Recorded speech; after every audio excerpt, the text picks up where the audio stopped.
What's going on? Happy Friday, traders. Got a lot to talk about today. Bitcoin has continued the bearish trend. I tried to warn folks, and I was actually asked today if they should start getting short, and it's a little too late right now because as you look here on the screen, you can see Bitcoin has found a little potential support here, but we're going to talk today about where the actual supports are based on volume profile. There's also some other big moves happening this week. Obviously, Tesla has finally started to rip. I got a lot of cool stuff to talk about there, including some Nancy Pelosi news on that. Also, Monero, my favorite cryptocurrency, dipped to a volume profile level, and we're going to look at that here in just a second. So if you are catching this late, just fast forward through the music. Otherwise, if you're live, just hang out for a second and listen to the intro while people filter in, because I don't want people to miss the gist of this, because this Bitcoin price action is something that I think people really need to know. If you're going to trade, if you're going to be into crypto, if you're going to be into Bitcoin, you need to understand this stuff. So hang on. We'll be right back.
All right. Once again, happy Friday. What's up, Brian? Good to see you.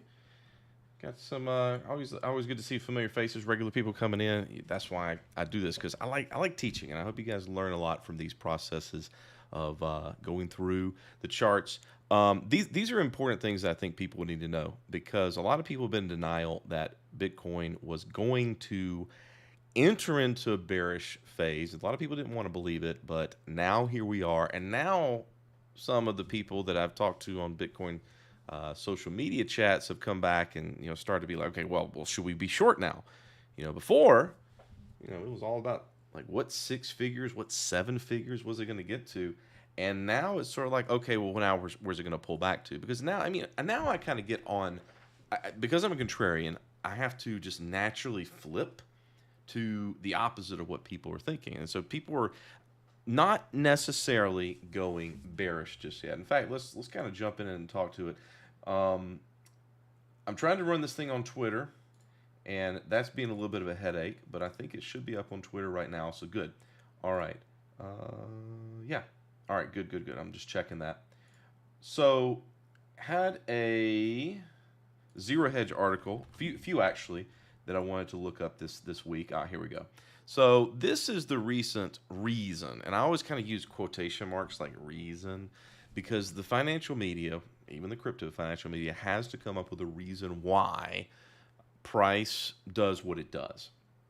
They have to fill this whole article right here so that while we're scrolling down, we can see these advertisements, which I actually have blocked. But the premise is the same. They can't just say, oh, well, it just went down because the market sentiment has gone down. I do not believe these reasons even matter. Let me just go ahead and say that. Get it out. Because what matters more is price action. And the bottom line to me, and here's the thing, I may even be wrong about this. It may not exactly be the reason, but the thing is, no one knows the reason. But I'll tell you what is useless is coming in now and saying, oh, well, price is down because because now the move's already happened. If one was going to get short, I asked that, where would you get short? That's what I was asked today. And I said, well, there's basically three places that you needed to get short. And the first, if we go up here on the weekly, we're going to talk about this level right here. You see where price is kind of holding right here. This is important. It's very, very important. We're going to talk about it. Just give me a second. Let me do a little bit of history here. So when price, we're going to take off Ichimoku. That's not into play right now. When price got to this level right here in the first week of March 2024, that close inside the all-time high was the first warning sign that people should have paid attention to. Because think about it. Just think logically. If this is going to go up to multi-six figures, $1 million Bitcoin, people need to be buying this with reckless abandon. We don't have stimmy checks. Yeah, we got the ETF, but you know what? The ETF launched months before in January, right around here. And this was basically the post-ETF honeymoon phase where everyone was posting every week about record inflows and how bullish everything was and how it's going to go up. But you know what? You can't jump into things when everyone thinks it's just the best thing ever because it's reflected in price. And if everyone really did think it was the best thing ever, they should have kept on buying it, but they didn't. And so you have these weeks and months of just not being able to punch. When Bitcoin makes its big moves in past cycles, it leaves you with no doubt. Those weekly bars are big and green, and they don't even give you any question. But when you start to kind of lose that momentum, let's face it, like no matter what the podcasters say, Bitcoin is based around the perception. And if people perceive that it's going to be worth more later, that's what drives it. But, once people have already bought with that in mind, what's left? Like what bullish news is there to push the price higher? There was the ETF that pushed it higher. There was the halvening that happened. So what is the next bullish action that's going to make it happen? Well, I'll tell you what will probably happen. I kind of agree with the mainstream media about this is interest rates being lowered is going to make that happen. But the Fed has been very clear that they're not going to raise rates. In fact, I think this week they even came out on Wednesday and said that, they just, what did they say on Wednesday this week? What was the TLDR? Jen, you there? You with me? Can you look that up real quick? Make sure I don't misspeak. Basically, they're gonna do exactly what they said they were gonna do, and do nothing. But that sucks for people that wanted crypto to go up, and that sucks for people that wanted to get cheaper mortgages. But it's just the way it is, and that was your first sign. Failing that, which I've been making videos about. Okay, that's fine. It's fine. It's fine. Just if you're free, that's fine. I can just riff. The gist is they're not going to lower interest rates. Failing that, what I've been making videos about for the last 2 weeks is Ichimoku and the daily cloud. I even did a special back test to catch up on the statistics, and yes, it still outperforms hodling. Just following the Bitcoin daily Ichimoku cloud using the classic settings does better than hodling. In fact, if you'd been doing it all through Bitcoin's history, you would have about 7 Bitcoin now, and you'd be out basically. You would be sitting in Tether as price close below the cloud with momentum on that side of the cloud as well. But that's already happened. That's done. And so now it feels a lot better to go short, doesn't it? Now it feels really good. Like it's like, oh, okay, all right, well, that was the failure's all-time high. Yeah, that was definitely a bearish sign. Then it made essentially a double top. I mean, if we just go based on simple, basic, textbook, for as much as there are textbook patterns. Let's do the weekly. This clears up the bar. So if we just go on textbook price patterns, what do we have? We have a double top.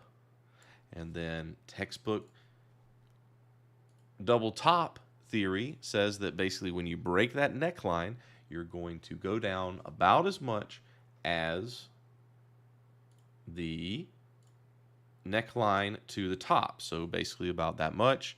We'll space that out. And where does that put us? That puts us right back down here at that ETF launch level. And that's what I'm targeting on my short. A lot of things going on at that level, but I mean, just from a classic double top perspective to also volume profile. But you know what actually really kind of influences my decision? It's the most ironic thing that you would have so much hype around the ETF, people buying it, inflowing into the ETF, only for it to have to come back and settle right where it began. The price has a way of just doing the most ironic thing. It really, really does. And so everything's kind of coming to that. So the question is, if you're so confident that it's going to go down, well, why don't you just get short now? Well, because look what the bar is doing right now. And that is a significant level. It's a significant level on multiple fronts. From a risk perspective, you can't go short right now. Okay, you can. Hashtag not financial. You can do whatever you want. It's your money. It's your capital. You can do whatever you want. But from my perspective, you needed to either be in when it was uncomfortable to do so, which was when that double top failed. Look, I got into BITI months ago based on that. And I've sat here and endured the patient waiting of what I've been trying to see happen finally happen, what my analysis said. So I'm feeling pretty good about it, but I'm not going to start adding to it when we still have to clear these levels. And as a note on sentiment, all this talk about the reasons behind it. I mean, let's bring that article back up right here. Let's bring that up. So this is what the financial media is kind of settled on. The reason that this is dipping is because of the Mt. Gox payments going out, as well as the Germany. I think on here it mentions that the country of Germany has started selling some that it has in its possession as well. It's kind of a funny little conspiracy theory. They did it on like a very illiquid day. It's a July 4th American holiday week, and so the markets were a little bit thin. The conspiracy to try to push Bitcoin down anymore. Maybe so. But that optimism is causing Bitcoin to do its BTFD, buy the fucking dip moment. And let's take a look at what we got going on at this level in particular. 56, I believe it's 56.7K. This level was very important on the way up. I was able to trade it months ago trading's been kind of sparse for the last couple of basically the trading was very sparse up until we finally got this dip in here. And so let's do the volume profile. And I got something really cool to show you guys about Monero, what it did on this dip as well, that really validates volume profile. I'll get to that in just a second. But when we're looking at volume profile, a little quick tutorial about it.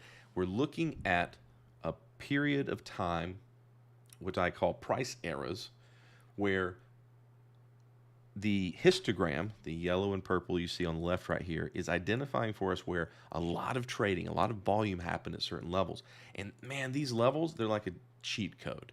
And so what we want to do is we want to, and remember, this is not forward, this is not backwards looking. Well, it is looking backwards. It's rather, it's not reverse drawn. Like, we are looking at the price. We're looking at the price and volume of the trend up from January up until March. And then so we can start to see the important levels. And so it's no accident at all. Like I said, it's a cheat code that when this thing pulled back from the attempt at the all-time high, it first held a pullback right at that level right there at 62K. And of course, this level becomes less significant as it starts to break it, but it still becomes a important tradable level. In fact, it was kind of like a little hold right here, and then we're going to talk about this item right here in a second. But just focus on those levels. And so the next levels, we're going to look at these bulges in the histogram as well. Now, there's a big level, the biggest, which is the point of control. That's where we kind of stalled out there in February. But the level that we're fighting right now is this level right here at 56.9. Let's call it 57. Let's just round it to 57K. And that was, of course, from the all-time high. The next level that it held there back in the beginning of May. And then that is what it held yesterday to hold and close at. And that's what it's fighting today.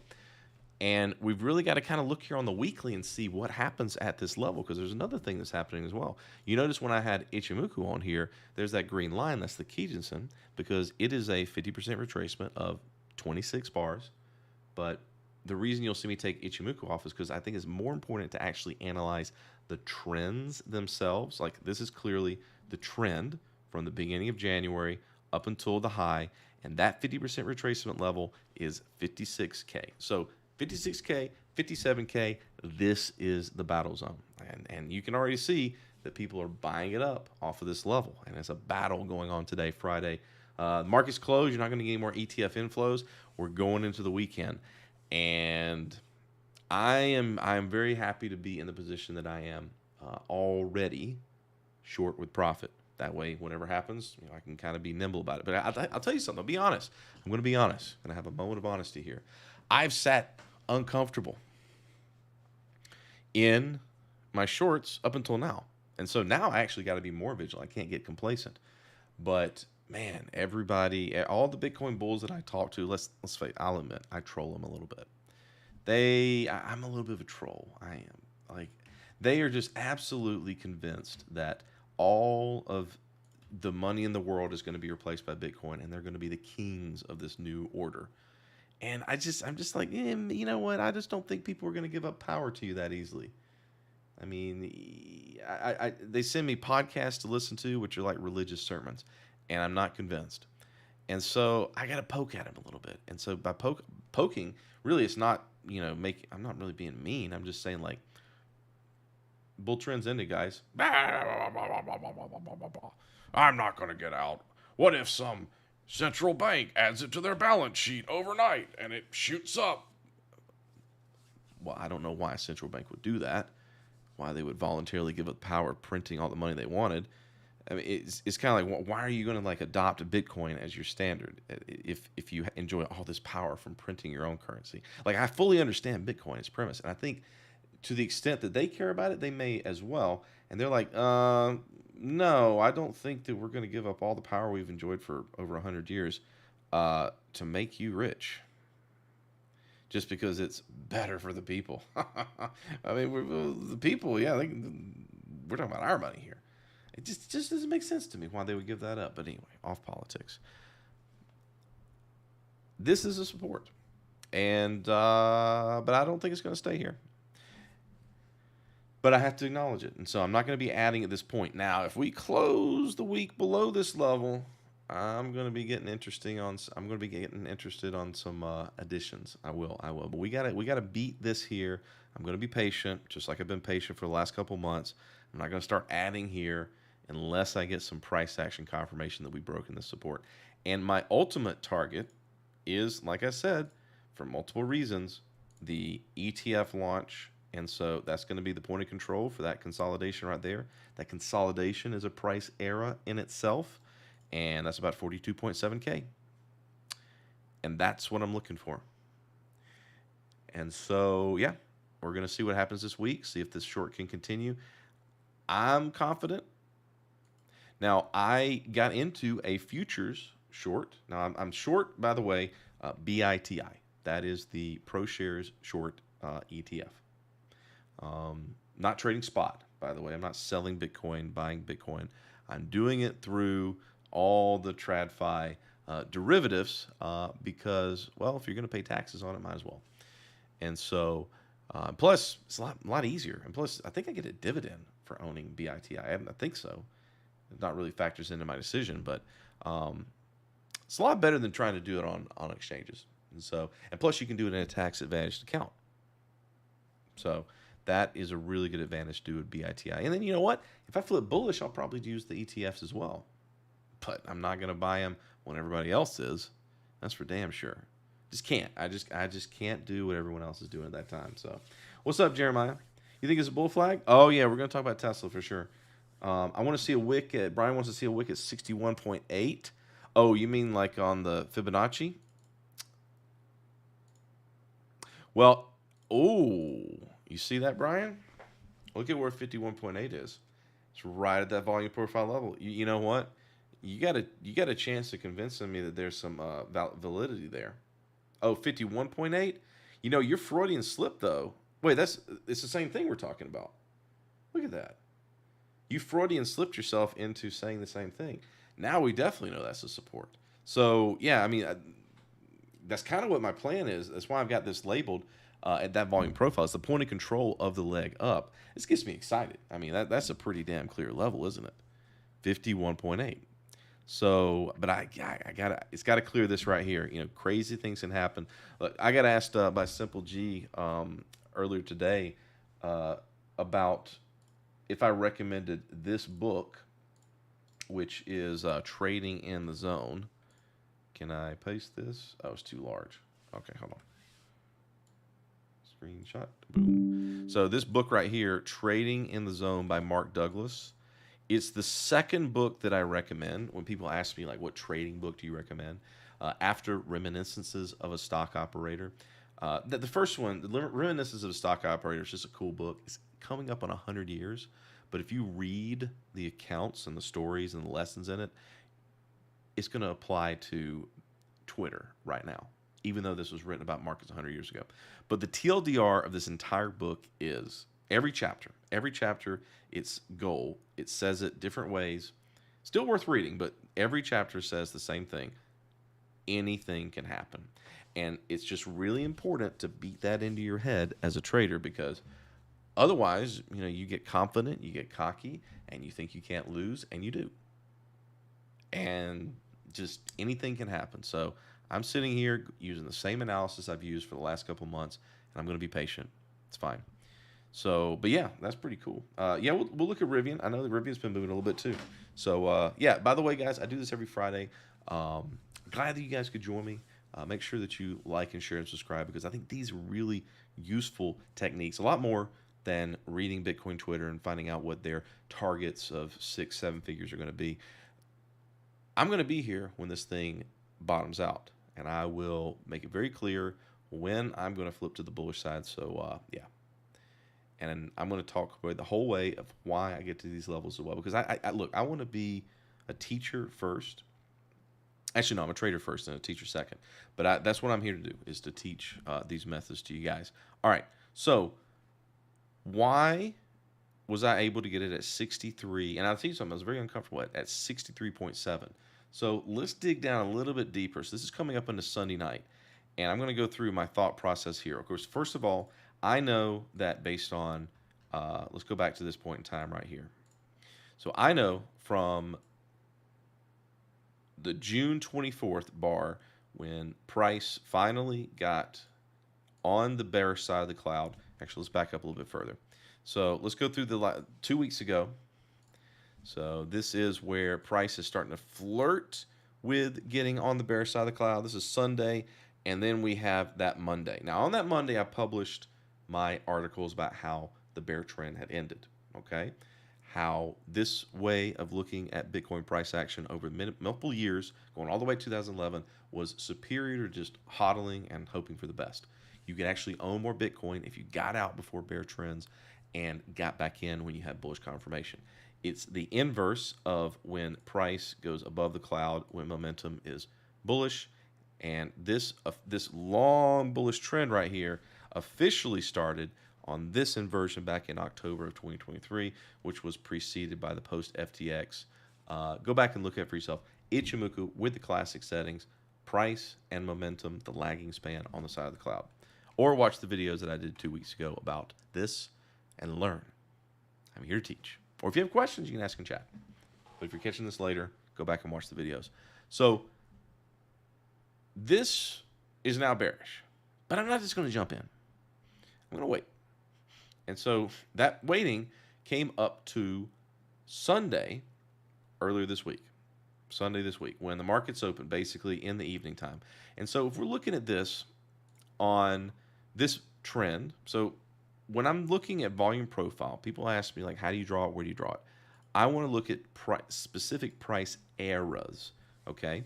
I want to look at where I see these bulges, and I want to kind of combine that with 50% retracements, but that's what I want to do. I want to find these levels, and then that's the levels that I want to go short.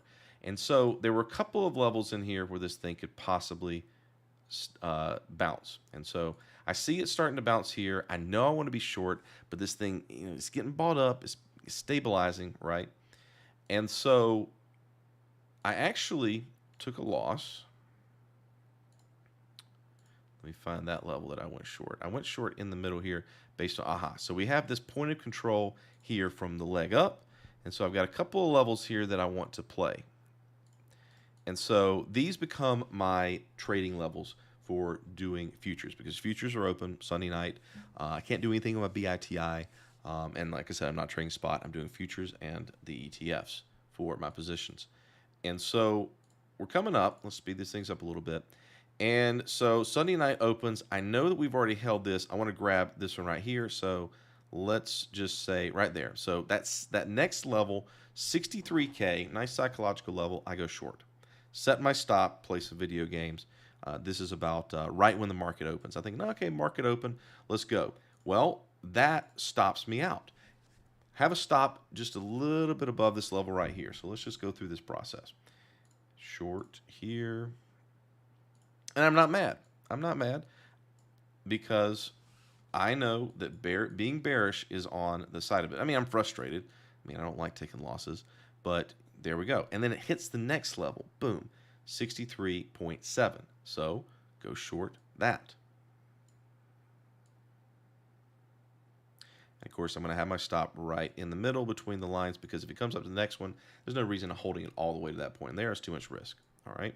So drill down to the 30-minute. So I'm sitting there, and this is going into that's Sunday night. This is Monday. I wake up early Monday, feeling good about my position, feeling pretty confident about it. And then Monday, ooh, it tests me. It tests me because we come back up there again, and now I'm like, oh man, all those, I just know what's going to happen. Those Bitcoin chats that I've posted my short on, or that I am bearish, they're going to be pinging me once this thing gets up to 70K. Oh, they're going to love it. They're going to love it. They're going to love it. Haters are going to hate. They're going to love to riff on me. But patience pays off. And all week, after dude, I'm just trying to really convey to you guys something really. I was really, really uncomfortable at 63.7, because even though I was very confident in my bearish analysis, you don't know where exactly it's going to stop. I had some ideas. I had some volume profile levels that I wanted to play. But if I hit my second one, not my first one. And so that ended up being that little double top right there, which, here's the thing. If I wanted to wait and I wanted to maybe catch a double top at a volume profile level, that could have been extra confirmation. But the risk would be that you miss the move. So that's how this basic short started. And of course, every day this week, I've sat here and be like, okay, well, they keep buying it up. But here on Friday, people are really starting to buy it off of this support. And so that's how this trade has progressed. And we're going to see how it goes into this weekend. But, after a little bit of discomfort all the way back in March, when it failed to make that high, to a little bit of discomfort here, every good trade starts with a little bit of discomfort. And to the people that are asking, can we go short now? You really can't, because now it feels comfortable and now you're at a support. So we'll see. All right. Yep, we'll look at that Coffee Guru. Caught knife at the beginning of the drop, sold with a small loss again. Where can I find your indicator settings? My indicator settings for Ichimoku are the classic settings that were laid out by Gosha Hasada back in the 1930s. It's 9, 26, 52, 26, 25 in Trading View because they do something wonky with the calculation. But classic Ichimoku settings. I do not believe in the crypto settings, and I'll tell you why. I've made videos about this as well, but I'm basically speaking as a question you didn't ask, but it's kind of a little bit of a peeve for me, because a lot of crypto traders think that they have invented better crypto settings, 20, 30, 120, 30, and they don't really understand it. Now, here's the thing. Okay, this is going to be the test of the crypto settings, because the classic settings have already told us we're in a bearish trend. The crypto settings have come down to this support, which, it's Ichimoku draws 50% retracement levels. That's what it does. And so we see this 50% retracement level at 56. We can draw either with a Fibonacci tool. There's nothing special about that. I just take all the extra stuff off my Fibonacci tool. And we can see that 56K support. And momentum is not out. So we're going to see. If this holds, I'm going to have to eat crow, as the saying will go. I'll have to say, hey, maybe the crypto settings do mean something. We're going to find out. I'm confident the classic settings are going to work better, trust me. But we're going to see. We're going to see. We're going to have the answer here in a few days. If this, because according to my Ichimoku rules of price being out and momentum being out, then, well, technically today it already triggered bearish. Actually, no, but we'll see. We'll see where this close happens. But technically, when it got on the other side of the cloud, that was the trend reversal. And remember, now, a week later, it's telling us that the trend is reversed, whereas we knew on the 24th of June using the classic setting. So I like the classic settings a lot better. It really doesn't matter at the end of the day as long as you're consistent, but it does kind of matter. So let's go back to the classic. 9, 26, 52, 26. Boom. All right. We're gonna get to the things that you guys want to look at. Let me make sure that I'm on top of chat. Yep. All right. We should have already averaged up on BITI on June the 24th, Jen. That was the more. Oh, more. Oh. Honestly, like BITI in your Roth, in my IRA as well. It's going to grow as the bear trend matures, but at some point, I am going to have to flip into the long ETF because Bitcoin is going to go up. I mean, I do have a long-term bullish thesis on Bitcoin. This cycle, which I go through in different live streams, I'm not going to go into it this time, but if it comes to pass and we're starting to talk about those targets, I do think that this cycle will top out somewhere around 140 to 150 to 160. That's why I haven't been really eager to buy at any point. I've been short is because you're really only looking at 2x at this point. And I can justify that by looking at the logarithmic progression of Bitcoin price. But the high of this cycle means from now until 2028. So we got a lot of time to talk about that. But right now we're in a pullback. So, yep. All right. Monero, my favorite cryptocurrency. Why? Because it's private. But it doesn't moon, people complain. When Lambo. The beauty of Monero is no one will ever know how rich you are because it's private. They can't see into your account. It's great. So I made a post about this last night when it pulled back to a 50% retracement level at 140. Now, 140 is the number I've had in my head for accumulation. If you look, it's very, very choppy, and so trading it has not really been my thing. I feel about Monero how the Bitcoin bros feel about Bitcoin. I think that this is the superior cryptocurrency, and I'm actually not that super concerned about the price so long as the price holds its value and goes up a little, because the main purpose here is privacy. I'm not. Yeah, okay. I'm a little bit of a Monero maximist, okay, but it doesn't moon. You're right. It doesn't moon. It doesn't go up. It doesn't give you Lamborghinis, but it has had a tenacious way of maintaining its value. Well, 140 was what I said last night was the fair value. 140 in my head over the last multiple years. Where's 140? 140 is about right here. It's basically the middle of this range. If you're at 140, that has proven to be a very nice floor for buying. Now, of course, what was this? This was when Binance delisted it. Why did it delist it? It wasn't because the protocol was broken. It was because it was too private. And Binance is trying to get governments to authorize it. Governments don't want people to have a cryptocurrency that they cannot track. Sounds like working as intended. Buy. Now here we're here. We had a nice little bull trend there. Well, this bull trend, like I said, 140, I'm not really thinking that hard about it. That's the range of fair value that I put on it. But I could have done better if I just listened to myself. Because if we do a volume profile of the trend up, where was that point of control? That point of control was at about 134 and some change. And this down move we had went blip. Beautiful. Oh, such a cheat code, volume profile. Such a cheat code, such a cheat code. Wow. Bleep. Did you hear that? Did you guys hear that when it hit it? These liquidation spikes, especially in crypto, can come down to these volume profile levels. That's point of control. That's where most of that price action, this whole bull trend was traded. There's a lot of people trading here, because we can see this on the histogram. There's a lot of trading here. We can see that there.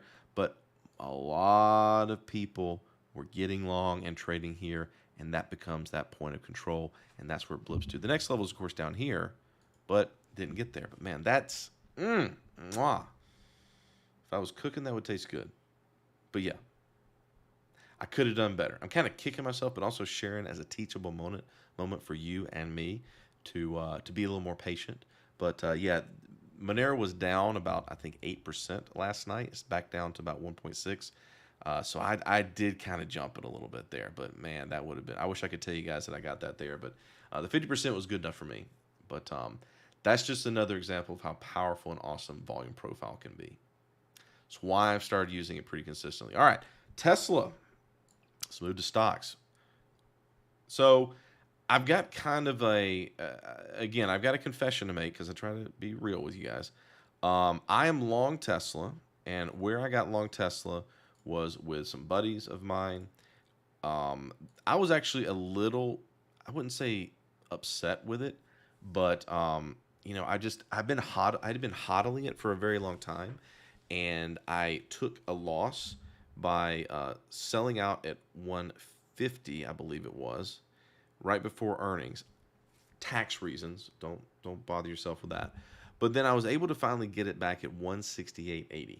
Okay, before this leg up, I was actually mad on that day because I remember in particular we were sitting here trading it, and my buddy, he got it like at the very bitty bottom. Like I think he picked it up at maybe 167 right here, and I was mad that day because I got it at 168. I thought I got into it late, but it was still, I mean, hindsight now, it's a pretty good trade. But yeah, yeah. All I ask for is perfection. Anyway, I kind of messed myself up because I wanted to, I bought a significant portion of Tesla because I actually own one myself, and I wanted to have as much in the stock because I like everything Elon does. Literally, well, I mean, some stuff he messes up on, like the windshield wipers. I mean, that's a huge freaking mistake. But everything else that Elon has done his entire career is great, except for the automatic wipers on Teslas. And so I wanted to have as much in Tesla as I did in my car. So that meant that I've got quite a few shares. And so I wanted to start selling covered calls against it. Sounds like a great idea, right? Tesla's very volatile. Well, yeah. Now I can't really just enjoy this move because I've got these sold calls that I have to deal with. And so what I've had to do in this process, this big yeet, is roll my calls out so that I don't get assigned and lose my shares. Now it's not a big deal if that happens because then I can sell puts and get them back in. You're still making money, but now I've got to work at this a little bit better. So I can't just sit back and be like, yeah, gains. Which maybe that's a good thing. Maybe that's a good thing because it keeps me engaged. It keeps me looking for supports and resistances to play around it. Whereas I could become complacent and have it all reverse on me. But anyway, somebody asked me this week who was more patient than I where they should sell covered calls, and so let's get into that. So where are the resistances and where are the supports?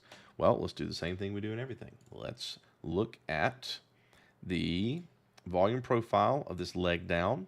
And I had the covered calls that I sold were at 238, or basically it's 240.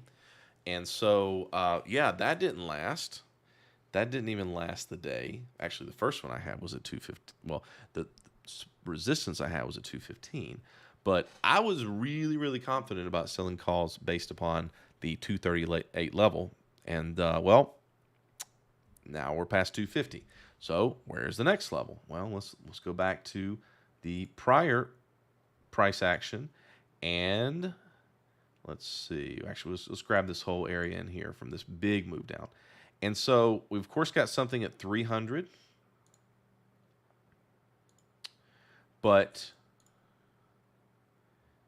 if we encompass really more and more, what we're going to come up with is, I used the whole entire range. 300 is pretty obvious, but as we get a little bit of a level here at 280, and I know these are also psychological levels. So basically the next two levels that I'm looking at for this, we're in the middle of it. There's basically from 238 is now a support underneath us, clearly, because that's the point of control for everything is 238. Next week, we could very well be below it again. But, there's one caveat to that. We're going to fully talk about Tesla here. So basically 280 is the next level. That's the hashtag not financial advice calls. I did not financially advise people to sell. And so the next one being 300, but 280 between now and September. That's a good, some 50 days out or something like that. So, yeah. You sold your Tesla today, Flora? I mean, I'm not gonna be mad at you. Yeah, we'll look at AMD in just a second, Z-Shine, because I know that's been ripping too. It's basically, we'll look at AMD. So yeah, 280 is basically the next level, and you can kind of see where price has done a little bit of inversion there, but yeah, I mean, good for you. That's some good stuff. But honestly, Tesla is one of the things I'm gonna kind of Warren Buffett. I want to own shares in the company because, look, I mean, I press a button on my car and it drives me to where I want to go. It works. I plug it in, it charges. I've spent probably like maybe $8 in energy cost in the last like month or two, and I drive pretty good. I mean, hold on, let me see. I mean, I'm not really, I don't prioritize, saving the environment, but I do prioritize saving money because I'm kind of cheap. But let's see. Let me see here. Hang on. So in the last let's see if I can see it here. Okay, so in the last it's reversed, but in the last month I've spent $10. $10. That's it. So I like it. So I like the company. I like their self-driving. I do believe it's an AI company. I do drink the Kool-Aid there. So I just want to own the shares. But if you sold it, good for you. Carry on. But yeah, so I own the shares. Now I've got to manage my covered calls. I'm out to December now, by the way. So I bought myself a bunch of time by annoying myself. Would I rather just be naked long? Yes. But I decided to get clever, and now I have to work. Oh, well. So pull back to 238 will be interesting. But what do we have coming up? Earnings. We have earnings. This is wrong. It is not as, wait, hold on. I got to double check this. Tesla earnings. I had read that it was the 17th.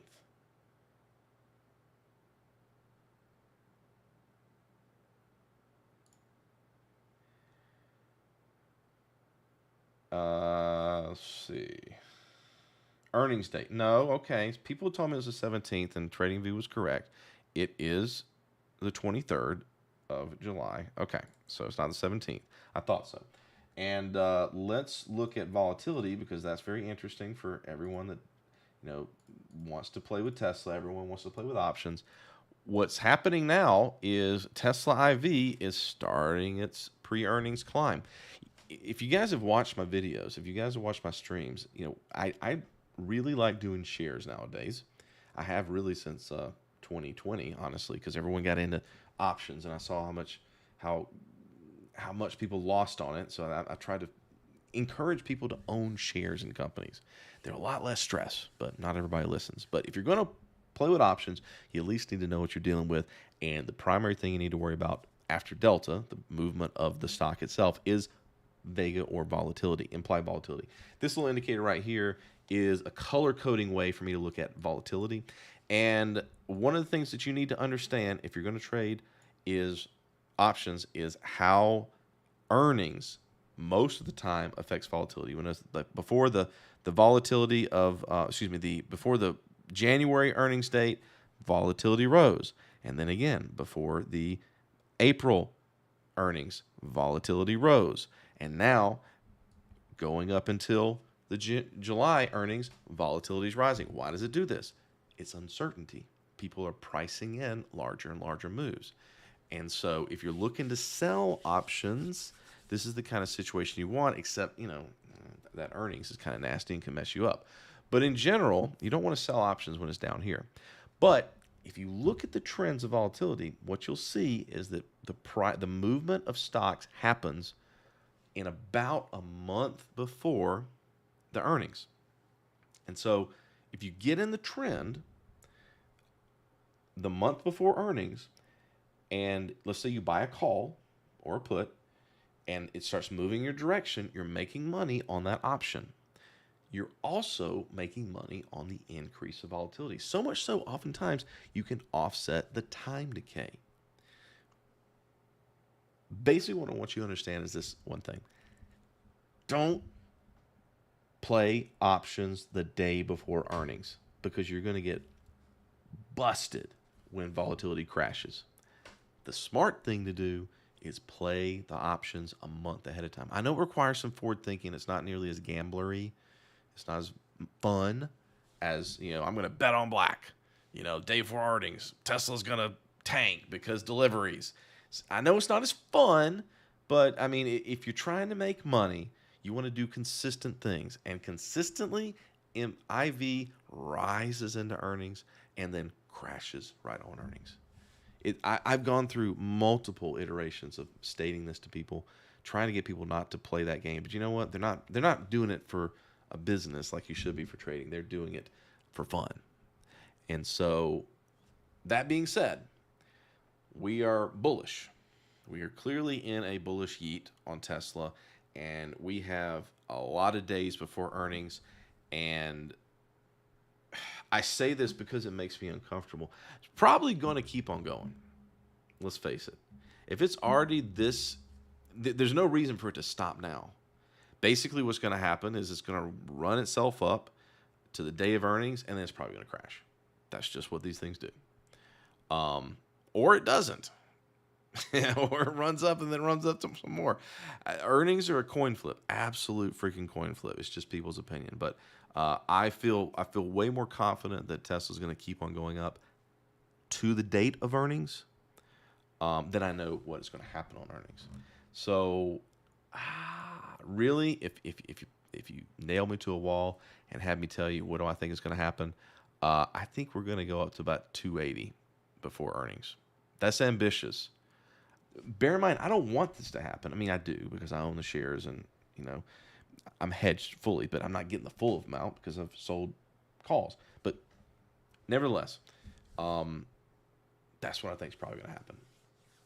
We shall see, and we'll definitely keep apprised of it. I mean, what day of the week? That's a Tuesday, so we've got 2 more live streams before that happens. So I'm sure we're going to be talking about it in the weeks to come. So all right, let's go through the chat. If you got symbols to look at, get it in. Let's see here. Thanks, by the way, for the dialogue today, guys, and getting me going. I really do this for you guys. I do this every week because I want people to teach, and also selfishly, as coffee gurus here and can attest, I like to get opportunities from people. All right, let's see. Coffee gurus are always good about that. Let me do it in order it's in. All right, we talked about Tesla, Brian, and then Rivian, sort of related to Tesla. Has Rivian started to recover? I owned Rivian and then I got out of it. Do I regret that? I don't think I do. So, I owned it. I think I picked it up in 2023. It's back up to where I probably sold it. So I could have just held on to it, I suppose. But let's see. So they had a little pop right there. Let's find. It's a risk here. I'm not going to be mad at you because it has gone down. You're playing it. You're being contrarian about it. That's okay. I still see a lot of Rivians on the road. I don't see Lucids on the road. I don't see, what was it, Nicola's or whatever that they got sued. I think they're done. But let me take a step back here. Thematically, EV, at least before this Tesla move, has been beaten down. I see constant financial media reports about how EV is tanking, Tesla's doing horrible. Nobody wants to buy EVs. They're too expensive. Everyone's getting rid of it. No one wants to buy another EV. I love it. This is the time to buy EV stocks because everyone's hating on them. Do you remember when everyone thought it was a time to buy EV stocks? Here. You remember when EVs were the future and everybody couldn't get enough of them and they bought all the EV stuff, all the plug power, all the Neos, everything, all that in 2021? That's what happens when you do what everyone's telling you to do. So the inverse, everyone thinks that EVs are crap, is why we're here, and now you should be getting interested in EVs. It's really just that simple. You basically read what the news media is saying, and you do the opposite. Okay, it's not that simple, but you need to think that way first. So anyway, all right, let's do it. Let's knock these out. So, but that has to be said. You got be smart, trade wisely. All right, so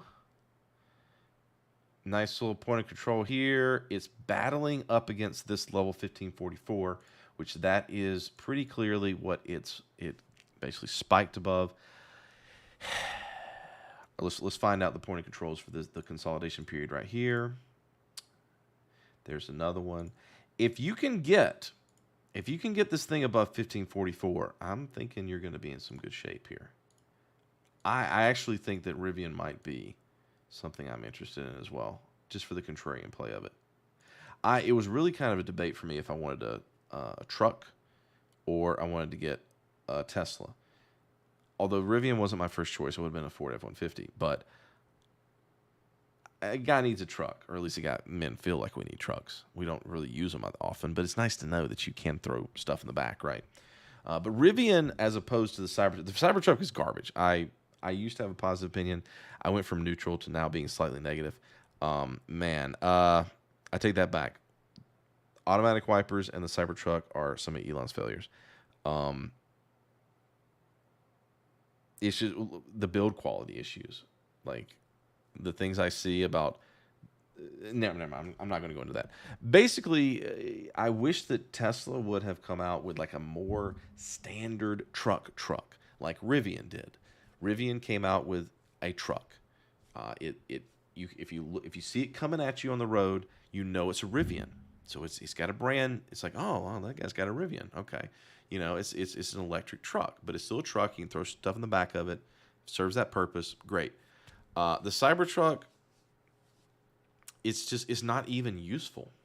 It's like the way they designed it, it's not even like more functional than a regular truck. If they had given it like a tremendous amount of space in the back, or it had, if it had been any way better than a truck, it would have been better to design it that way. But no, it's just too weird. Rivian got that right with trucks and SUVs. So if I'm gonna have a second choice for EV manufacturers, it's going to be Rivian. Probably Ford too. But anyway, let me stop riffing and focus on the price action. When we start telling ourselves narratives, we get messed up, don't we? If we can get back above that 1544, we're going to be good. Let's look at the Ichimoku on the daily. We're trending bullish, although it has done it before. I'm not mad at you for being long Rivian here. Let me put it that way. But if you can get it to bust up above 1544, I think you're going to be in good shape.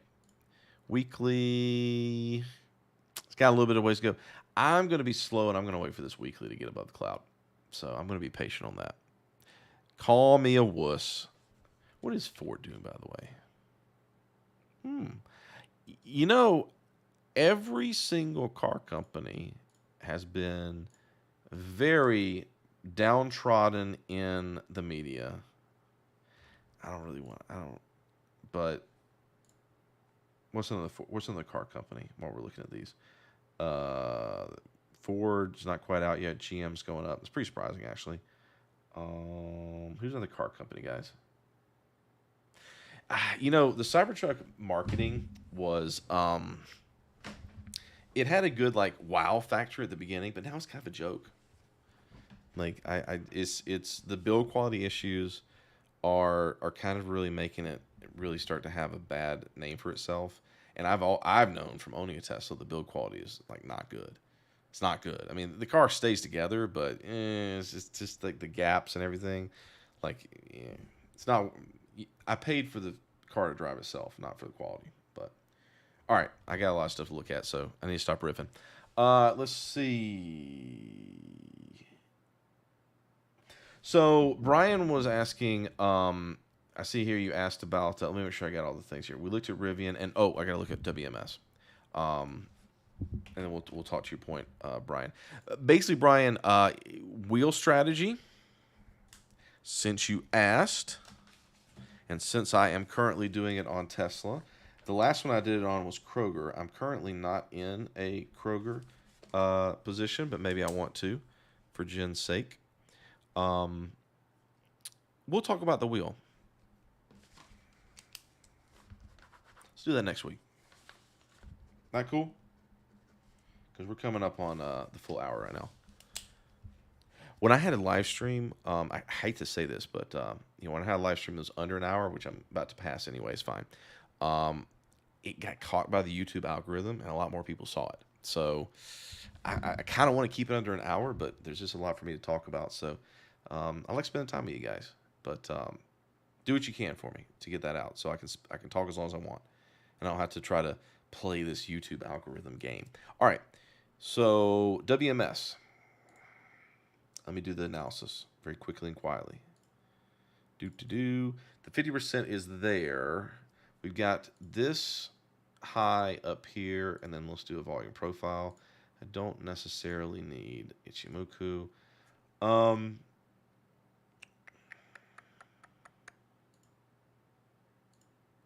You're at this level here. You're at the high from August of 2022 that it's hitting. But you kind of got a little bit of a gap here in volume and everything. I'm thinking that if I was looking to buy this Coffee Guru, I'm thinking more like 143. This is a weekly, by the way. basically fill that gap. Yeah, that 143 just seems a lot stronger, I would say. I see the support, but if it doesn't hold here, like if you were going to play this, I would probably put a stop really close, like around 150, if you bought it here, and then try to stop out and then pick it up here. Of course, it's a stock, so you'd have to deal with wash sale, but I'd get interested there. I'm actually going to set an alert in Thinkorswim because this actually dings me. Sometimes I think I lose. See, what is it? 140.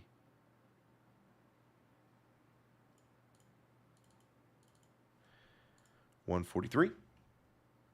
Bada bing.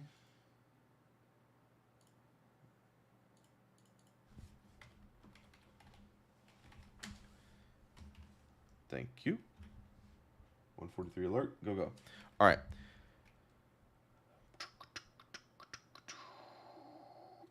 To your point, yeah, Brian. We're gonna do. I'm wondering if illiterate wheel strategy and option trading. If you could illustrate. Oh, we'll do it next week. Yeah. Good job, Floor. The strategy basically is you have enough capital for 100 shares of a stock. Okay, you're not really married to the stock. You're just going to kind of play around it. It's really kind of a buying power hack. So let's just say that you have a 100. Let me use Kroger because it's a little bit. Well, yeah. Well, I'll use Kroger because I'm not in it right now. I'll just have like 100 shares, and so at least in my rolling one, too many lines. So let's say that you buy, at 50. All right. So, see if you get me talking, I want to teach, and so I'll go into it. You still there with me, Brian? You still there? Okay. Yeah, I'll give you the quick rundown of it to just kind of give you a little start. So essentially, let's say that you want 100 shares of Kroger. You buy it at 50. So it's going to cost you $5,000. Okay. So you got that. You spent $5,000 to buy those shares, and you're just going to sit there. Now you can just let that sit. You can let it appreciate. You can go down, or you can effectively earn interest on it.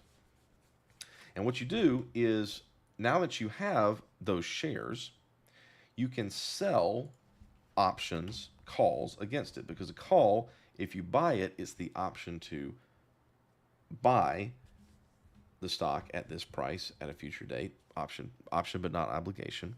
But if you sell it, it's the reverse. In other words, if you sell it, someone else has the obligation to buy it, and then they can buy it from you because you sold that call. So you basically enter into a contract with someone where they can take your shares off of you at their discretion at the price that you sold the call at. So they can do that to you, but there's still, if you buy a call at, let's say, like 55, then they're going to pay you $5,500 for your shares at 55. So you still made money on the price going up, but you had to sell it to them. And so you're going to take a little bit of profit there, and that's going to start to work against you because you're basically going to cap your winnings there. In other words, if it goes up to 60, you're not going to get that extra money. In other words, if it goes up to 60, that person is going to take the shares away from you at 5,500, and that's all you're going to get for them. But what you get is, let's say that you sold the August 55, which is trading at about 30 cents or $30, and so we could sell an August call against it for $30, and then if this goes all the way to August and doesn't go past $55, you keep your $30.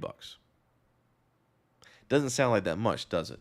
But you've got the shares, you didn't lose them. But this month you made about $30. Let's say you do it next month, you do it the month after. Maybe you don't get it every month. Let's say you do it 10 months out of the year, you earn $300 selling options against it. And then what's that going to be? So you basically made 6% extra cash on your shares, in addition to the dividends that you would have had from Kroger as well. So it's basically a way of earning a little more money on your shares. You probably already get that because you asked about a wheel. What happens, though, if this thing goes up really high, it goes past your strike prices, you got two options. One, you can roll that call. In other words, you can go, instead of selling the August, you close that August, you do take a loss on it, but you sell, let's say, the September for a little more because there's more time baked in, and you give yourself more time. You can also roll out time and up. So you can maybe roll out to, like, say, the September or the October 60, and you can keep fighting it. Like I'm fighting my Tesla to keep my shares, and now I'm all the way out to, the Decembers, basically. And so you can manage your position that way, and you can keep on earning more credit. It just takes a little bit of work, but like I said, you're getting paid interest on it. But let's say all that fails, and someone assigns the shares, and you lose them. Well, now you have $5,500 in cash plus whatever you made on the option. And so what you can do in that case is you can then turn around and then sell a put based on your cash, and the buying power based on your cash. And so let's say that you go out there and it goes up. They take away your shares. Now you're going to sell the 50 put, which is going to be about $50, which you're selling it as a credit, and so you got $50. It goes into your account. You have $5,500 in cash, and now you have $50 from a sold put. All right. Well, if it doesn't go down to 50, let's say it goes up to 55, you keep the $50. So now you've made $50 on your $5,500. So that's going to be what? You made about 1%. About 1% in a month. Annualized, that's 12%. So you see how you're taking that cash, and even if you don't own the shares, you're selling the puts, you're earning interest on it. It's basically just getting a return on your capital. Eventually, though, at some point, price is going to come down. You're going to get assigned those puts. Now you have your shares back. So now you're working with shares, and you start doing the calls against it, making money that way. And that's why they call it the wheel. You keep on going until you get assigned. Whoop, then you start selling puts. You get assigned. You start selling calls. That's how you do it. Does that make sense? I hope I gave a pretty good, quick analysis of that without giving too much in the way of examples. So, yeah. All right. Floor, yes. A couple weeks ago, I definitely looked into the GME thing. But let me catch up here. You got Rivian at 10 CW. Good job, man. You know what, CW, like, as always, hashtag financial advice. But look, like, I'm here just being an investor, just being a trader, not working any other job, sometimes being bored because I don't have to go to work, but pity me, right? I'm here because I have owned stocks, I have owned real estate, I have owned bonds, I've owned crypto. I've owned assets and not sold them. And they've done really well. So that's not just to toot my horn, that's just to kind of share to you that, if you've got Rivian at $10 and you probably got into it because you're like, okay, this is a company that could make it big. Just let it go big. Just leave it alone. Like, I keep going back to like one stock that's one of my favorite stocks, which is Waste Management, which I bought way back in the yesteryear, even before I became a trader, of like 2010, and it's never given me any problems. And this is garbage, by the way. This isn't a tech stock. This isn't Apple. They manage garbage, and this is a long time. But I don't know how old you are. I'm getting to be a little bit of a boomer. But now that I have the benefit of boomer hindsight, I realize that the next 10 years, or in this case, the next 14 years, are going to happen in your life. Hopefully, God willing, nothing happens to you. And you're going to want to own stuff that's up 100, 200, 300, 400, 500%. We all do. Crypto bros want to do that in the span of a month, but eventually also, as a boomer, you're going to realize that doesn't happen very often, and chasing that is going to cost you a lot more money than you're probably going to make. And just owning stuff and leaving it alone is going to make you really rich. Presuming we keep doing this whole modern monetary theory thing, but I think we're probably going to do it for a little bit longer. So if I owned Rivian at $10, I would not be asking where do I sell it. I would go and find something else to worry about.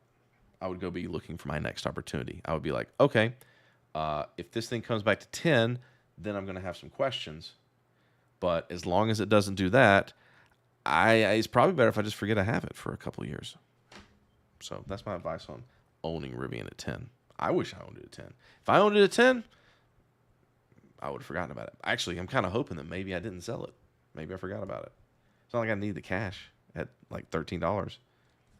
Anyway, look, think about your capital in terms of what it's doing for you. Okay, if you own Rivian at $10, you have earned 50% on your capital.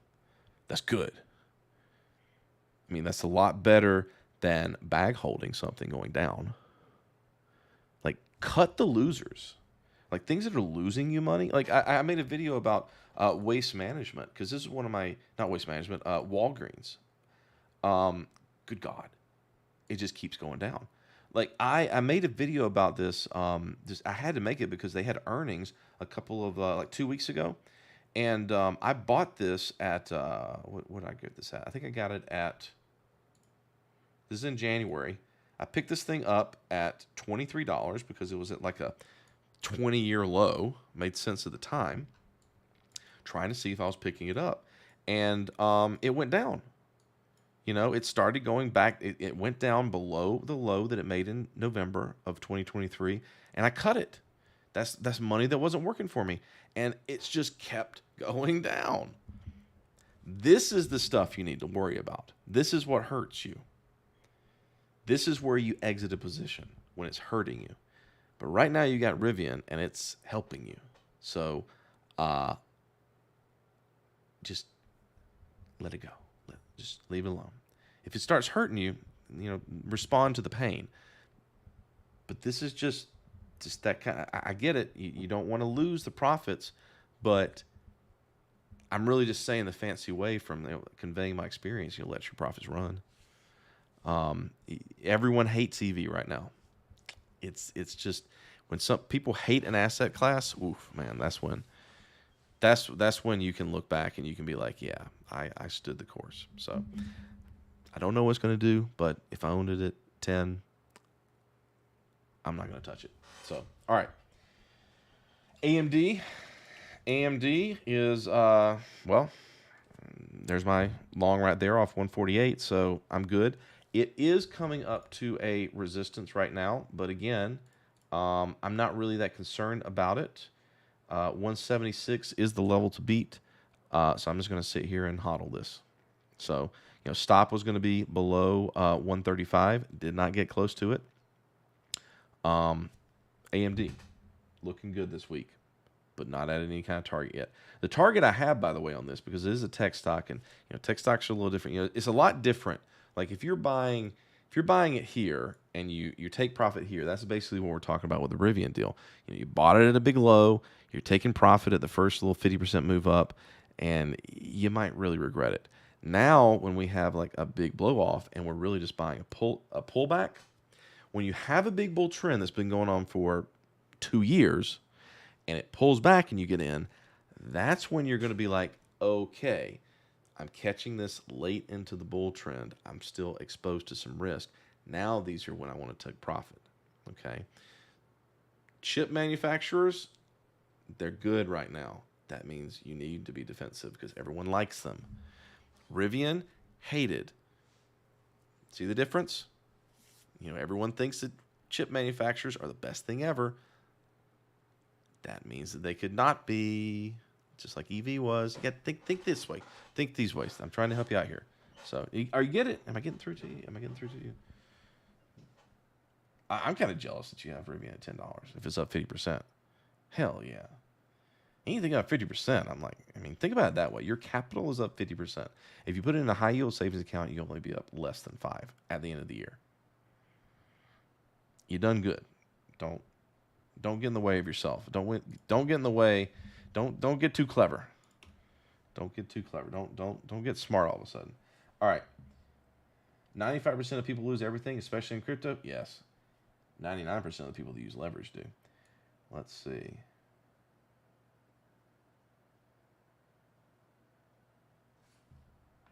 You don't own an insurance company with a float. Are you talking about Warren Buffett? You know, it's funny. I remember reading an article at the end of 2023. This was after like the market had come off of 2022. The article was very tongue in cheek. It said, last year we asked who would be the next Warren Buffett. Turns out it was Warren Buffett. He continued to just beat everybody else. So yeah, that's what you want. Yeah. All right. Earnings is definitely a coin flip coffee. I'm catching up on chat. Let's see. Oh yeah, we'll look at ADA. Well, let's bring up it was this week, my big red crypto list. ADA, Cardano. Man, everything got hurt this week. Let's see what held. Where's ADA? There we go. Yikes. You're not going to like my opinion on this one. So this goes back to what I said about WBA. When people got really excited back in December and then earlier this year with Bitcoin mooning, and I kept telling people, you can't just jump into it. You had a really awesome 50% pullback here in January that I talked about on stream at the time. I mean, everyone got interested in December, and I was like, all right, let's draw it out. Because remember, Cardano had one, and Solana also, I was drawing the 50% there. So buying it at 46, great. Now you make a new high, and it did not hold its 50%. And, I know this is hindsight, and you're probably asking today because it's a very rough week, but you really needed to be out at 0.45. Like when it didn't hold its 50% there, let's see what the volume profile was as well. When it stops holding supports, you got to do the hard thing. All right, we said the last point of control for that whole move up was at 38. It tried, and then it failed this week. It's not good. Not good. Sorry, I don't got anything. I don't want to tell you what to do here because it is so low. But I'm not a buyer. Not an opportunity to me. No, sorry. Ethereum name service. Oh wait, hold on. See, we looked at AMD, FTNT, and then we'll look at that one. FTNT. Looking for opportunities. Wow, it's all over the place. All right, let's clean it up. Let's trend up. Volume profile there. Okay, I like it. We're just gonna ignore all that past price action. We're going from earnings to here. Okay. 58.88 is the 50%. Well, it's a little bit higher. Yeah, so basically the 59 to 57.65 level, pretty clear support. I like it. It's a little late now, but if you can hold, that's good. If it gets below here, if it gets to 56, you cut it. Being that it's in a consolidation, I would say first target would be right here. So if I was gonna draw a trade, I would pick it up, target it. This would be my first kind of trade. You don't even need to give it that much of it. Yeah, right there in that little zone. There. That'd be a good trade. Maybe you get one more pullback. Maybe you won't. But I like it. This is so when I said I didn't like Cardano as an opportunity, this is an opportunity because it's done a trend. It hasn't broken its 50%. Still sitting there, showing you clear support of it. Yeah. Good. I like it. Thanks a lot, Zishan. Ethereum name service. Is it going to be USD? Okay, Coinbase. Yikes. It's kind of gross. I say it's gross because, I love big, clean, flowing trends and pullbacks. This is. It hurts my eyes. Let's do it weekly. It's starting to turn up, but like everything else, you're going to be correlated with Bitcoin and Ethereum. I don't see any clear pullback levels here. I don't know what to tell you. Not really particularly interested in this, but what we will look at, because it behooves us to do so, is Ethereum, which has been kind of bearing the brunt of this movement down. I did look at this a little bit earlier this week, trying to see, okay, is it going to hold? So let's redo Ethereum. So from here to here, down move, and then let's do the consolidation. What's going on, TradingView? TradingView's being naughty. Hold on. Oh, I know what it is. Hang on. I don't actually have a exchange one up. There, yeah, okay, I did this earlier today. Boop, ba, boo, down to there. Do the zones, the down zone, to the consolidation, and to the leg up. I think when I did this, I basically discovered that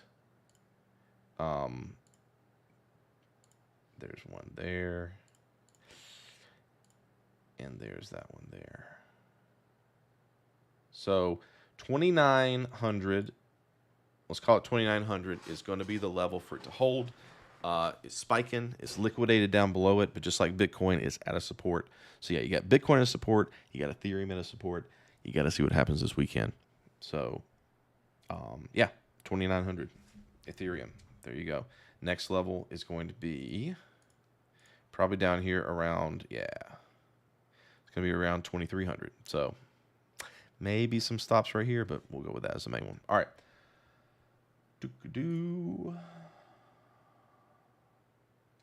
Flora, as a millennial, you don't own anything? Man, you get me talking about that a lot. I feel for you, man. I'm a millennial too. Wait a minute.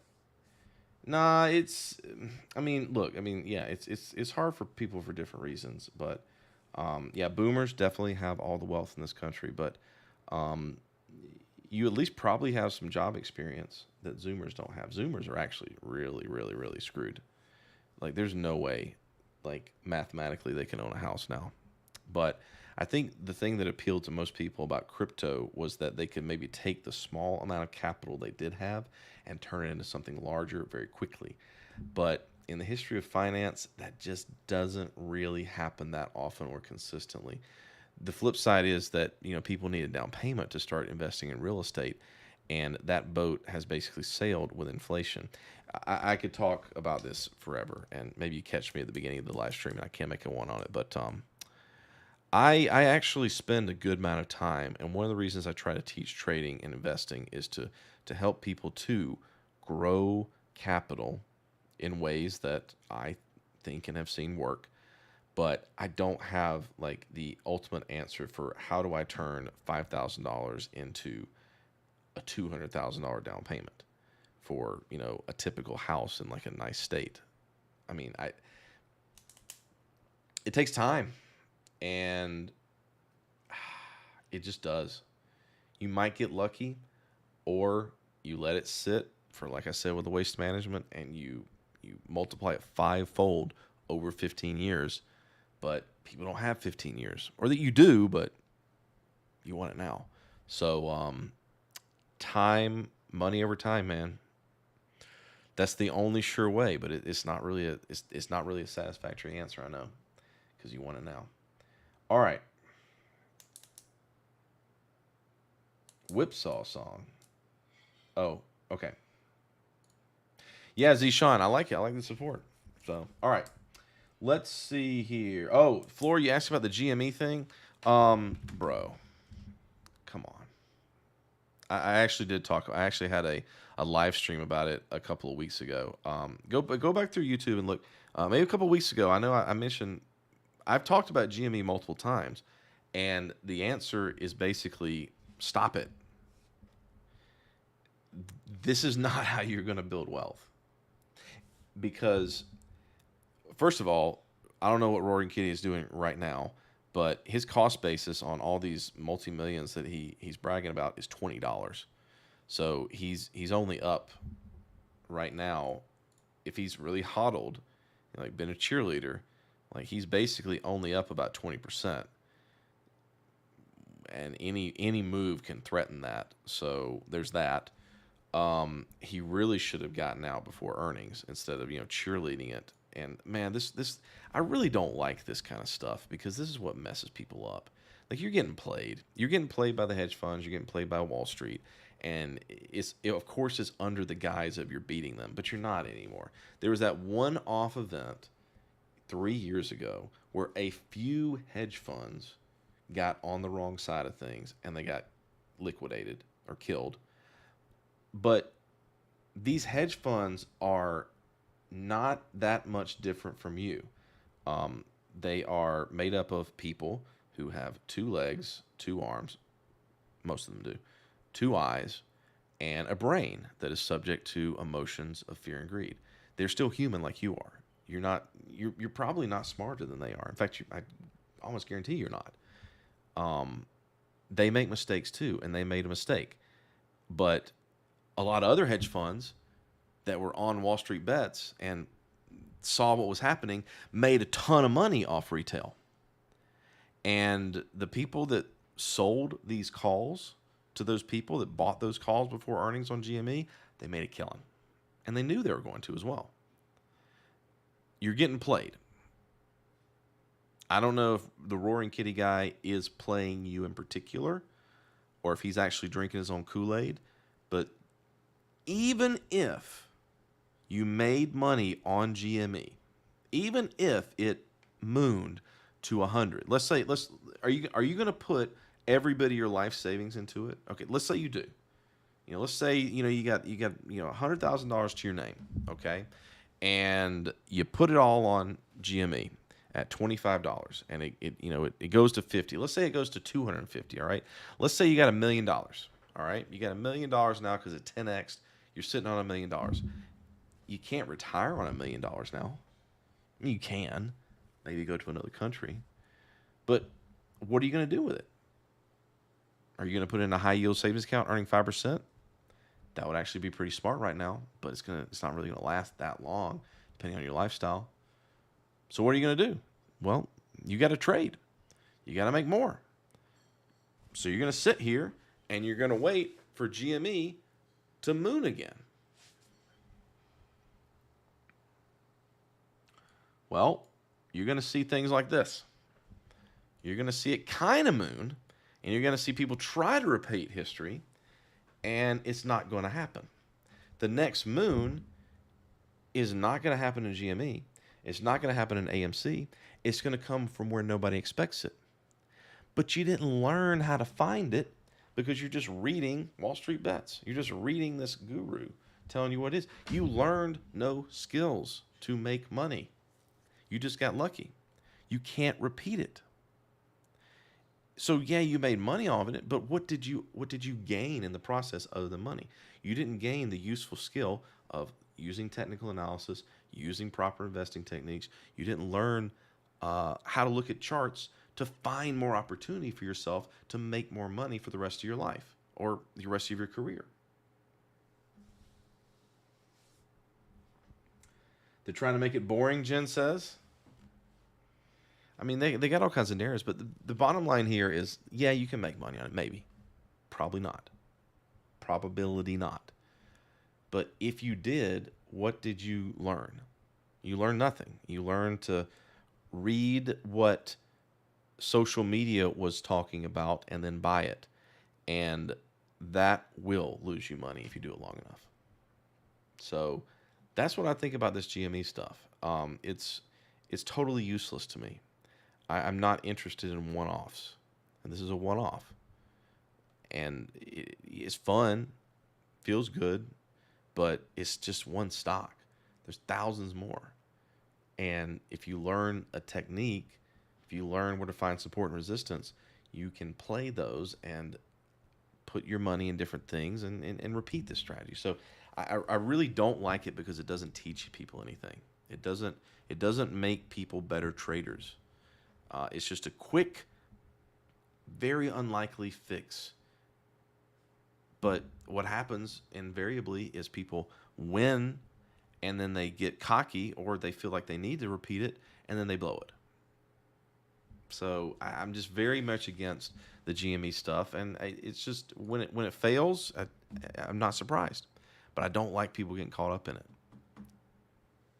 I understand why you get caught up in it, but just remember, like, just invest in your education of investing. Oh, well, that's I don't think that's a very good catchphrase. All right. I think we covered everything. I said my piece. I pontificated. Thank you guys for listening. I hope you have a really great weekend and have a great next week. By the way, years ago I did a study about the sell in May and go away phenomenon, and it used to be come back Labor Day. Actually, there's another day in Britain that was called after, but that's actually not true. I actually found through statistical research that the best time to come back into the market after selling in May was after America Day, July 4th. So I'm going to get pretty interested going forward, and then we're going to see what the rest of the summer holds. But we'll talk more about that next week. So trade wisely, guys. We'll see you then. Oh, make sure you click on the links below and join the Discord and come talk to everybody, share your ideas, and that's where I post things more in real time. So take care.